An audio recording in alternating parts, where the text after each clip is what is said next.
إنا جعلنا ما على الأرض زينة لها لنبلوهم أيهم أحسن عملا وإنا لجاعلون ما عليها صعيدا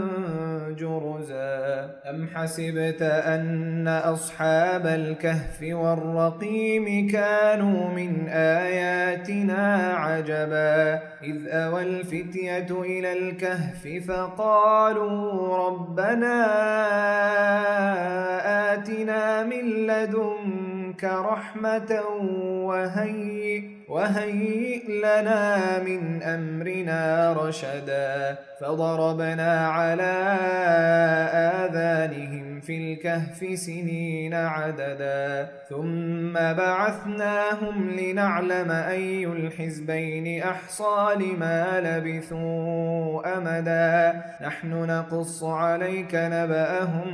بالحق إنهم فتية آمنوا بربهم وزدناهم هدى